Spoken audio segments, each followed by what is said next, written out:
मणिपुर के संबंध में मैंने पिछले सत्र में विस्तार से बात कही थी, लेकिन आज मैं फिर से एक बार दोहराना चाहता हूं। मणिपुर की स्थिति सामान्य करने के लिए सरकार निरंतर प्रयासरत है। वहां जो कुछ भी घटनाएं घटी, 11,000 से ज्यादा एफआईआर की गई है। मणिपुर छोटा सा राज्य है, 11,000 एफआईआर की गई है। 500 से ज्यादा लोग अरेस्ट हुए हैं। आदरणीय सभापति जी, इस बात को भी हमें स्वीकार करना होगा कि मणिपुर में लगातार हिंसा की घटनाएं कम होती जा रही है। इसका मतलब शांति का आशा रखना, शांति पे भरोसा करना संभव हो रहा है।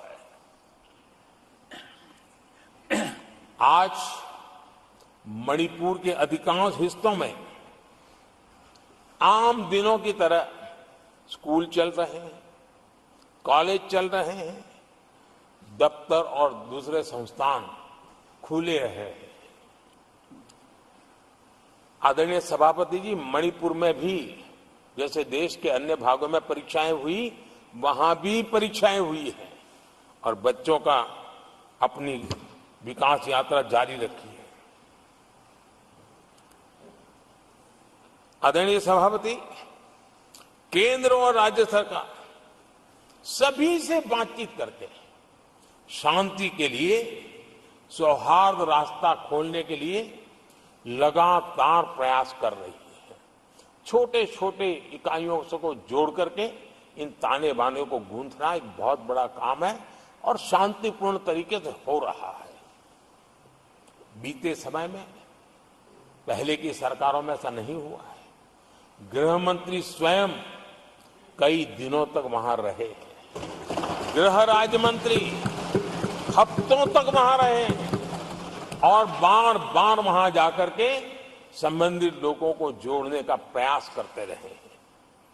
आदरणीय सभापति जी, पॉलिटिकल लीडरशिप तो है ही, लेकिन सरकार के सभी वरिष्ठ अधिकारी जिसका इन काम से संबंध है, वे लगातार वहां फिजिकल जाते हैं, लगातार वहां संपर्क में रहते हैं और समस्या के समाधान के लिए हर प्रकार से प्रयासों को बल दिया जा रहा है।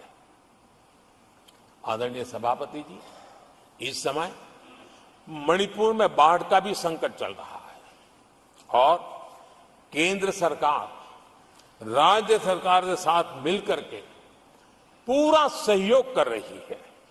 आज ही एनडीआरएफ की 2 टीमें वहां पहुंची है, यानी कि प्राकृतिक मुसीबत में भी केंद्र और राज्य मिलकर के मणिपुर की चिंता कर रहे हैं। आदरणीय सभापति जी, हम सभी को राजनीति से ऊपर उठ करके वहां की स्थिति को सामान्य बनाने में सहयोग करना चाहिए। ये हम सबका कर्तव्य है।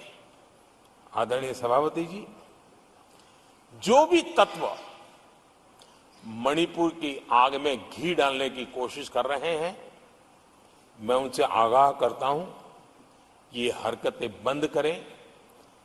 एक समय आएगा मणिपुर ही उनको रिजेक्ट करने वाला है, ऐसे लोगों को। आदरणीय सभापति जी, जो लोग मणिपुर के इतिहास को जानते हैं, मणिपुर की घटनाक्रम को जानते हैं, उनको पता है कि वहां का सामाजिक संघर्ष का एक लंबा इतिहास रहा है। उस संघर्ष की मानसिकता की जड़ें बहुत गहरी हैं, इसको कोई नकार नहीं सकता है।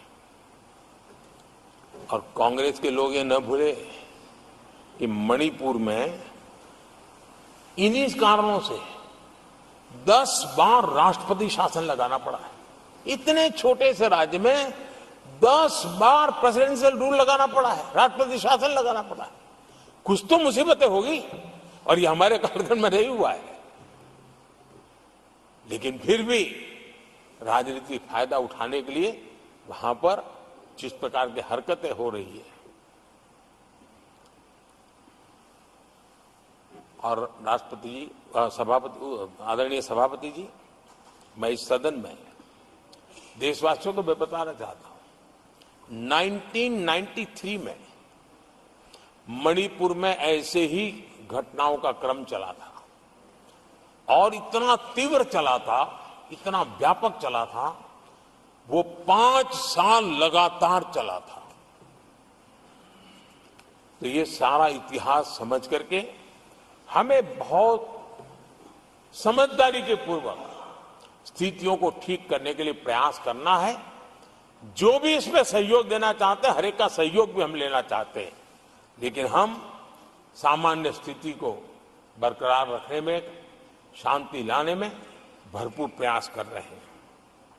नॉर्थ ईस्ट को लेकर सवाल उठाते हैं। उन्होंने नॉर्थ ईस्ट को अपने हाल पर छोड़ के रखा था, क्योंकि उनकी जो चुनावी हिसाब किताब होता है, नॉर्थ ईस्ट से इतनी ही लोकसभा की सीटें हैं, क्या उससे राजनीति में फर्क पड़ता है?